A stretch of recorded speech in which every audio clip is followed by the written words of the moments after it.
We're going to go on now to the last of the practice tests for Module 6, and we'll get started.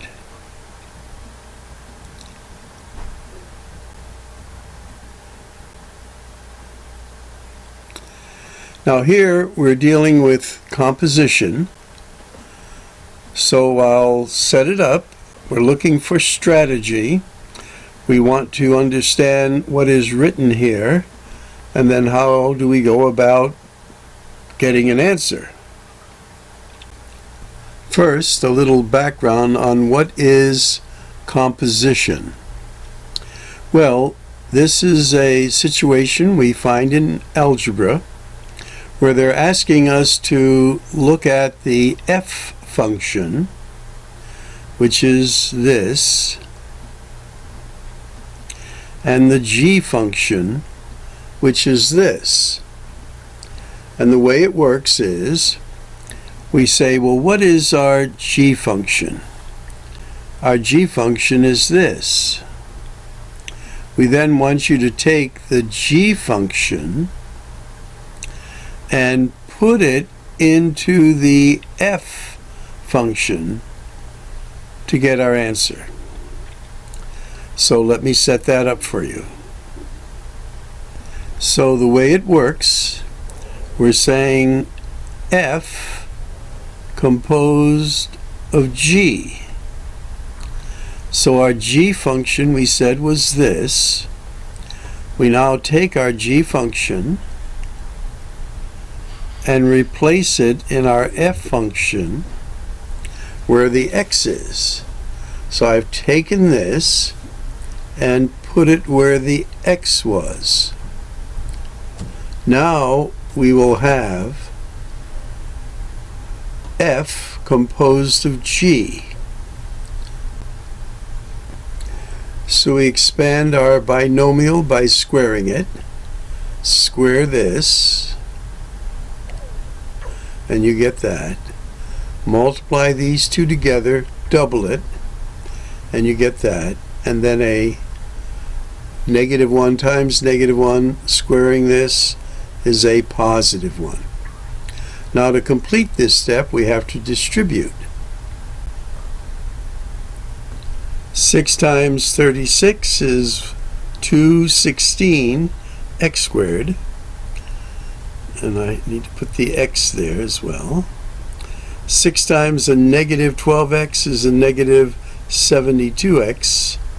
6 times 1 is 6. And then we bring in this 6. So our final answer, I can just erase this, save a little room. This will be 12. So in this first composition, f composed of g, we take the g function, replace it where the x is. We then square this, get this perfect square trinomial, distribute the 6, and then we add the 6 in as a like term. So I guess I did this one for you because I know your numbers are going to be different. So this is what would go there.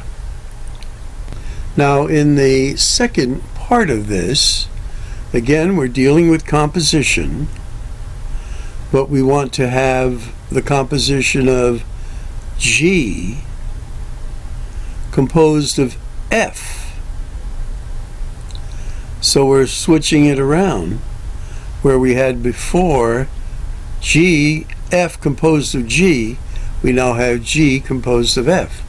So basically the same procedure.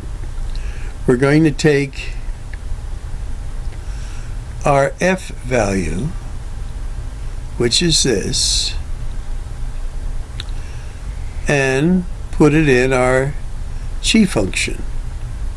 So let me set that up. So we're taking first now our f function, which is what I have here, and replacing it in the g function where the x is. So this goes there. Now we're going to multiply through and get our answer. So when I distribute 6 times 6x squared, 36x squared, 6 times 6, a positive 36, minus 1 now, and we can just bring that together and get 35. So when G is composed of F, this is our answer. Okay, in example 2, what we're going to do is take a look at what they're asking. They're saying find f of x and g of x such that when you do the composition you get h of x, and the composition we're looking for is f composed of g. So let's study that for a moment and look at what they're giving us as a value of h of x is equal to 1 over the square root of 3x plus 7. Now here they're giving us the g function. The g function is 3x plus 7. So if we're going to compose f of g, then this is our g value. What could be our f of x value? So here we're taking some brainstorming.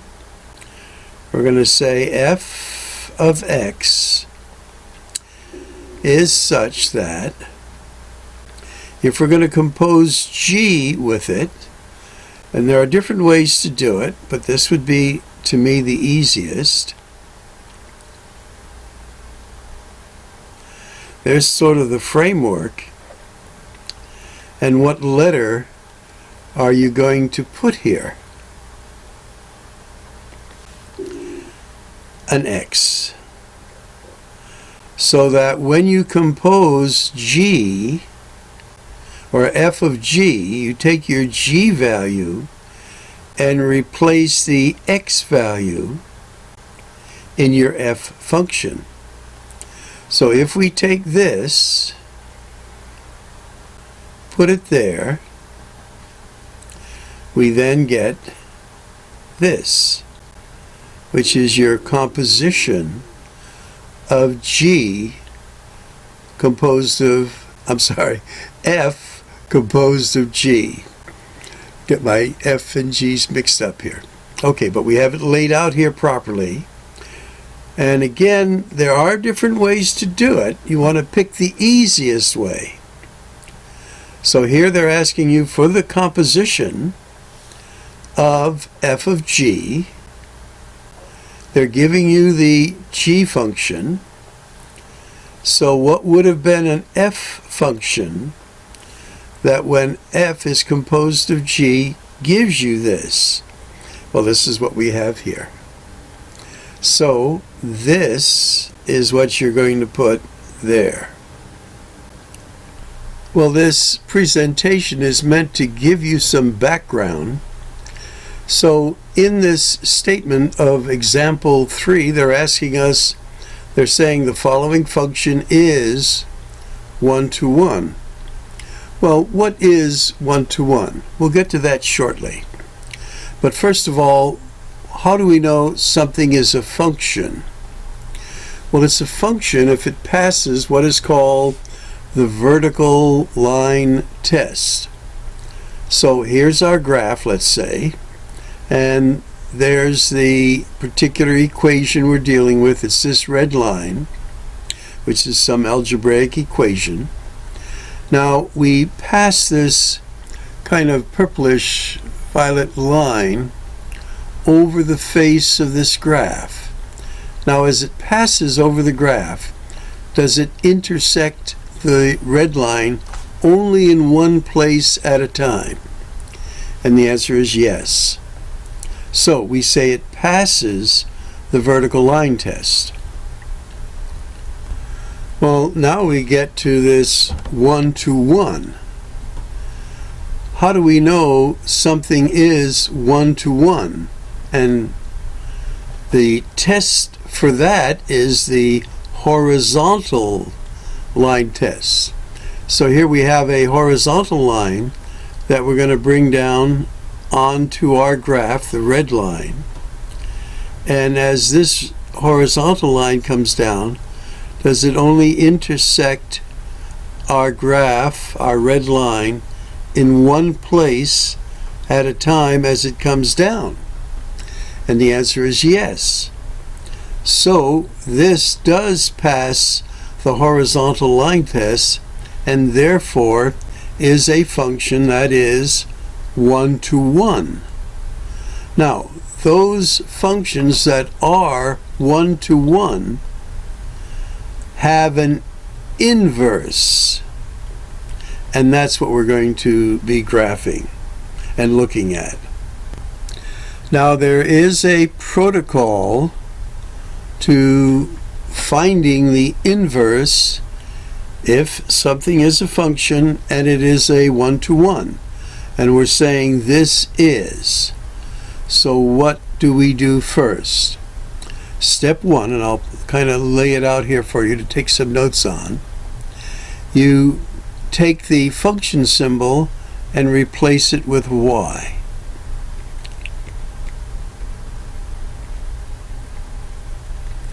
Step two, you're going to switch the y and the x values.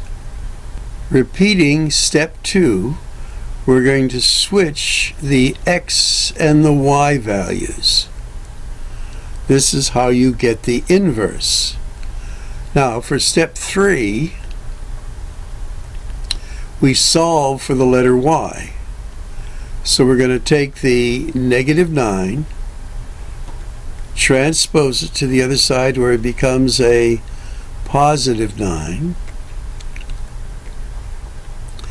And now to get y by itself, we take the, that is solve for y, the cube root of both sides.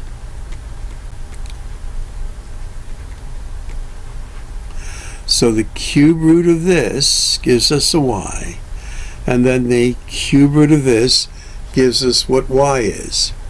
Now the fifth step is to change the y to the inverse function, which is f inverse of x equals the third root of x plus 9.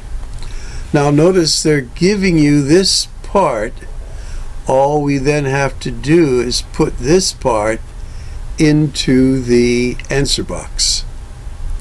So once again, when we have a function that is one-to-one, and we gave you the background of that, the formula for finding the inverse: change the function symbol to y, reverse the x and the y, solve for y, and then convert to the inverse symbol.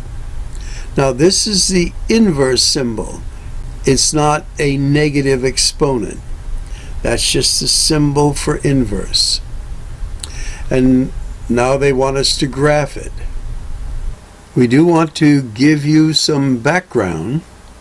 So if we were graphing this, you might recall that anything to the third power, x to the third power, has a graph that looks like this.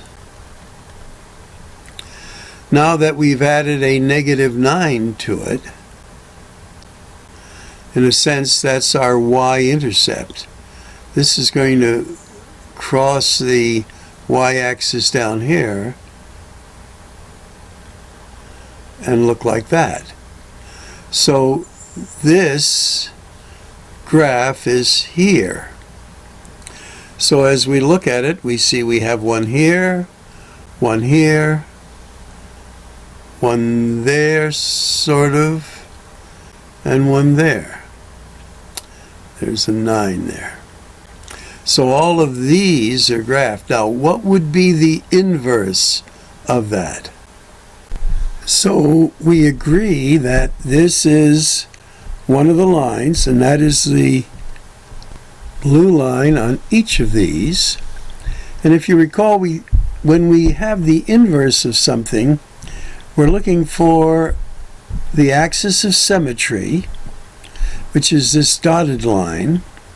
So which one of these looks like it's built around this axis of symmetry? And the answer is letter D. So it would come up like so. And if we folded along the line of symmetry, these red and blue lines would be on top of each other. Okay, again, when we did this in class, and depending when you are looking at this, to give you background, if you plot this using your graphing calculator, or get some values using a T-chart, in fact, let's do a few. Now remember, we would use always a 0, a 1, a -1, a 2, a -2, and usually you run out of room after that. But if x is 0, anything to the 0 power is 1. If x is a 1, then 2 to the first is 2. 2 to the -1 is its reciprocal, 1/2. 2 to the second is 4, and so on. So our graph, as we get a few points here, it would be a 0, and if it's 1, it's a 2, and if it's a 2, it's 4, and then this is a 1/2, and this is a 1/4. So your curve then for this one looks like that. So here we have 5 now to the x plus 1. That is just going to shift it up a little bit, and as we said, as these numbers 2, 3, 4, 5, it brings it closer to this line. Let me change colors here. So it would be 1 to the 5th up here, and then a little higher because it's plus 1. So just to sketch the graph, it's going to be up like so. And which one do we have? Well, there's only one that's near it, and it would be letter D. But there's the background of it. So for this one, you can pause to read this, but there is a decline in birds of prey. So the mammal population is exploding because it's kind of an ecology problem here, ecological. So we're saying T is 3 years here. So all we do is put the 3 there. So this is actually just a calculator problem. We're going to put in first 1.3, raise it to the 3rd power, multiply it by 4. And let's see what we get. So when I do this, I get this, but notice they're asking you to round to the nearest whole number. So what will you put there? So you've got an answer, and then you have to decide on what graph. Well, since this is exponential, having an exponent, it's not going to be a straight line. And it's not going to be anything. And this one, is it starting from 0? Did you have 0 mammals? No. So the only one that shows an exponential growth, starting with something and then increasing as the years go on, would be letter C. Now we're getting into logs, and you are allowed to use your calculator. You just put log of this, and it happens to be, in this case, a -3.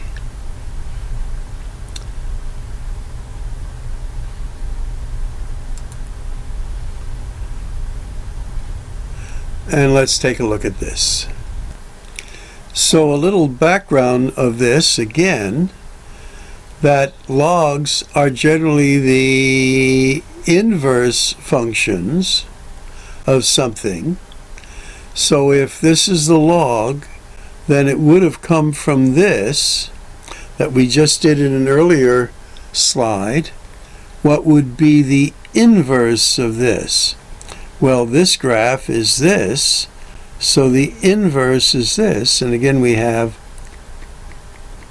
the axis of symmetry, and if you fold them over, they would match. So looking at what we have here, which one would you pick? For this one, you're going to use your calculator. You hit the log button. A parenthesis comes up. You type in this number. Close the parenthesis, hit enter, and it would give you this decimal plus many more. But they're saying round to 4 decimal places. Well, my next value here would have been a 0. That would be 5 decimal places. So if you put that in, that's incorrect. So you have to delete that to round to 4. Now if that were a 5 or greater, in that 5th place you would add 1. 4 you would drop it, and then rounding it off, this is the answer. All right, we want to convert this to a logarithmic equation. Now, there is a protocol that we follow. We write the word log, and then it's of what base? Well, here the base is 10. And then over in this position, we put the answer, which is going to be 6. And then over on this side, we put the exponent. So log base 10 of 6 is equal to this. Now notice they've set it up for you. It's just a matter of you putting in what they're asking in the various answer boxes. Now in the previous example, we went from an exponential form to a logarithmic form. But for solving logarithmic equations, it's often easier to put them into its exponential form. So we're going to convert this log base 4. Well, there's our base 4. And our exponent is over here. That's -2. And this is our answer, x. So by putting it in this form, it becomes quite easy.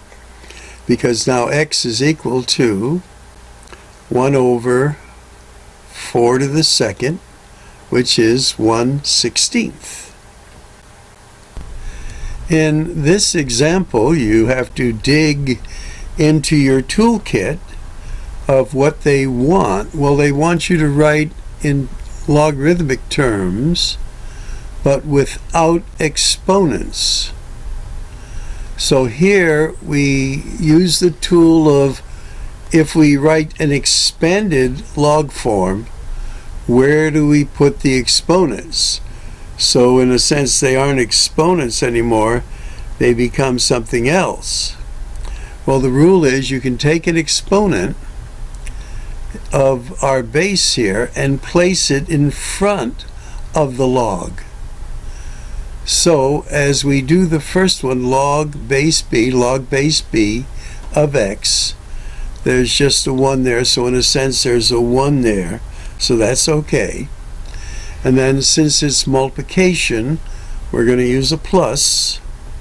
Plus now base log of base y, but it's to the 6, so we put that 6 in front of the log there. And then for z, again, log base z, but a -7, we bring that in front of the log as a -7, and there's our answer.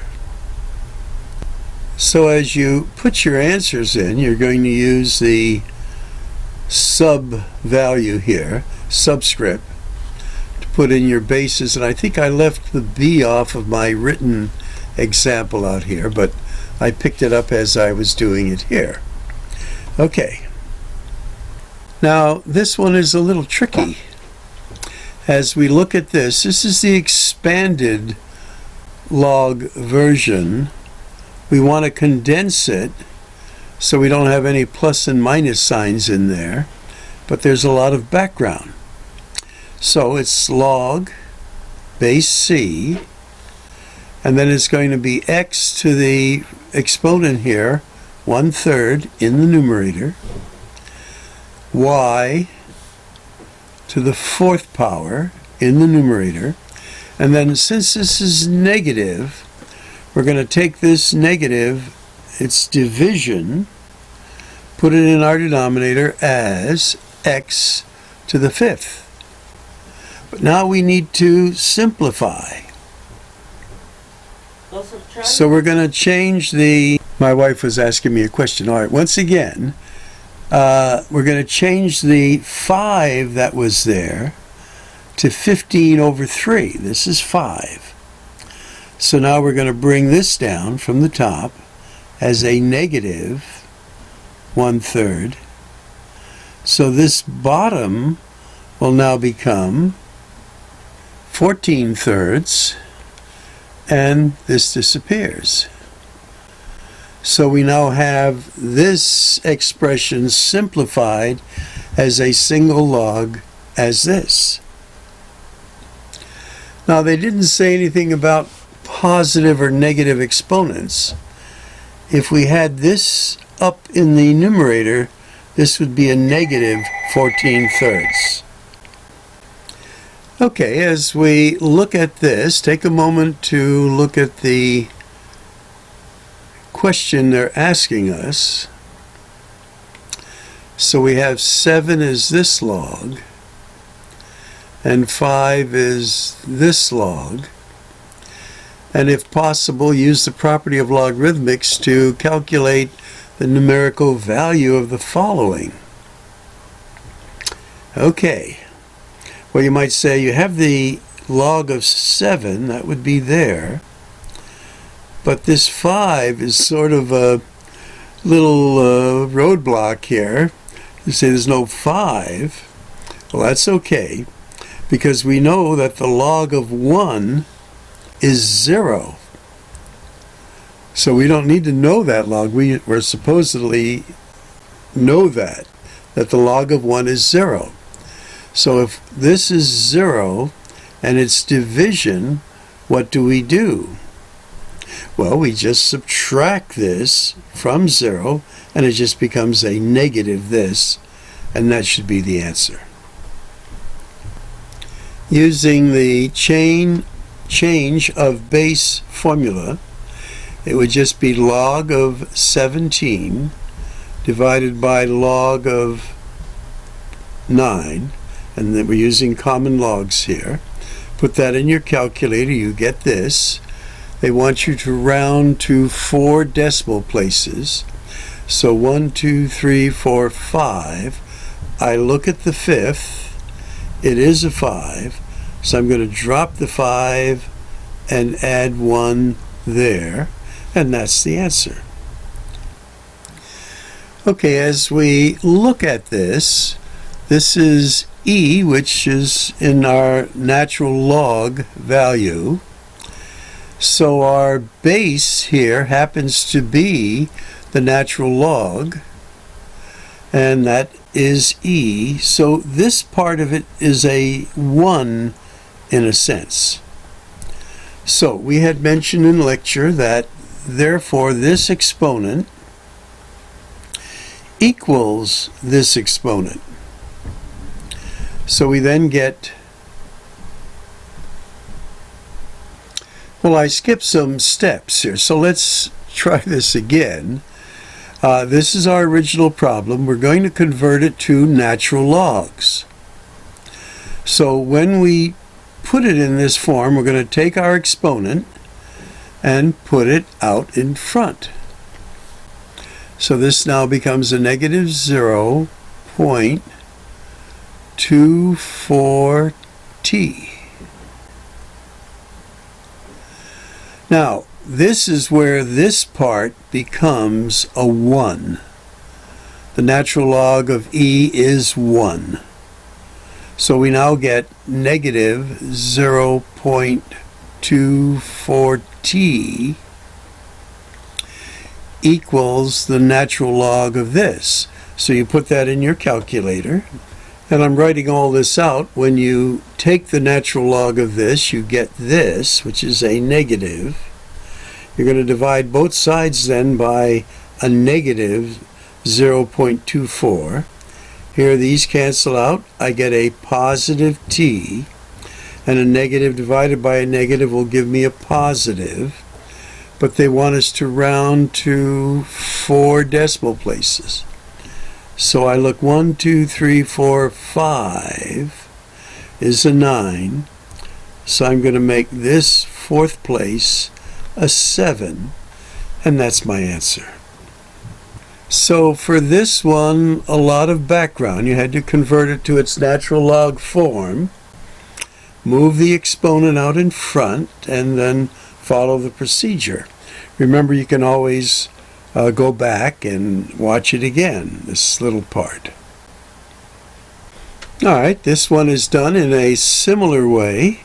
We're going to transpose the 3, becomes a negative 3, so 10 minus 3 is 7. We're going to convert this to its natural log form, putting natural log. We're going to take the exponent x, put that out in front now, and we said the natural log of e is just a 1, so we can get rid of that now. So we have x equals this.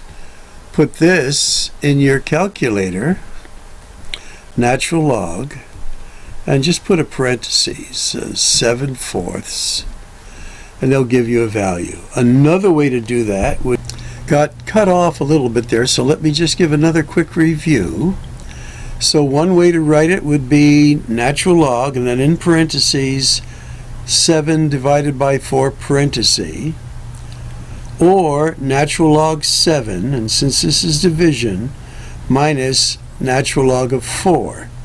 In both cases you get the same answer. Now it's asking you to round off to 3 decimal places, so don't put 4 in there as I did. And there was a 3, and then this would just drop off. You don't need to put the 0 there, but that's the answer. Okay, this is where we'll pick up, and we started the next one already. It would be natural log of 7 minus, converted from its log form to its exponential form, and the natural log is e. So our base is e. We're going to raise it to the 3rd power, and it equals the answer, which is this. Now we're going to solve for the letter x. So we're going to transpose the negative 9, so this becomes e to the 3rd plus 9 is equal to 2x. And now we're going to divide everything by 2.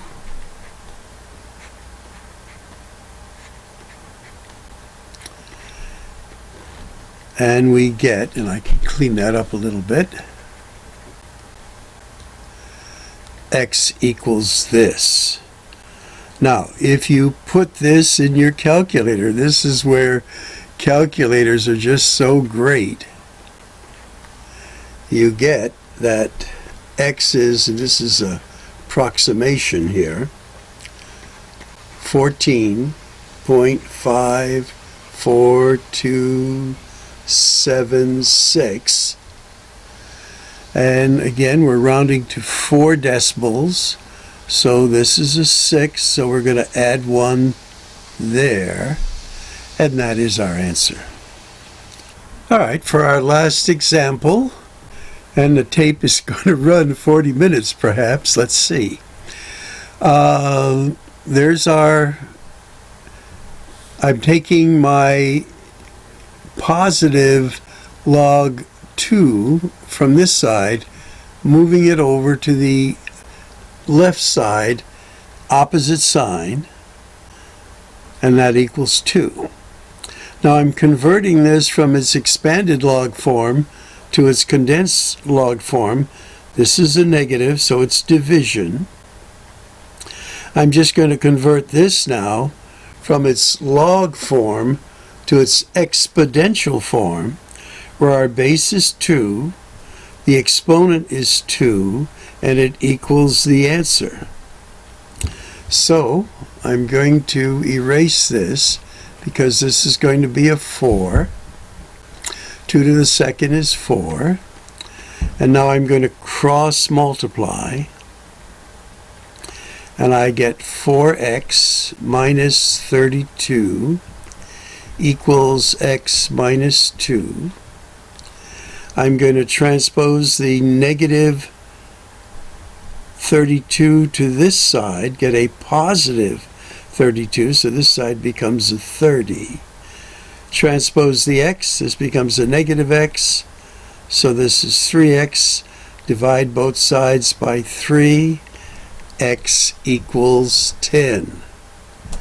Again, lots of stuff going on, and again, you can always rewind, and of course, working on your practice gives you the right to do well when you have a test like this, and then hopefully you'll use all these skills on your exit exam.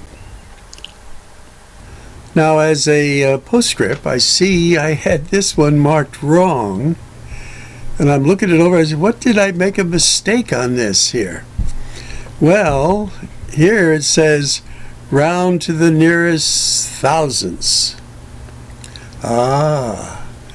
And what I did, if you recall, I put in, many of them were saying round to the nearest 4 decimal places. So if I take that 8 and make the 2 a 3, then I get the right answer. So everything was right about this, but I didn't put the answer in correctly. Now, for something like that, I would give maybe only take off 1/10 of 1 point. Okay.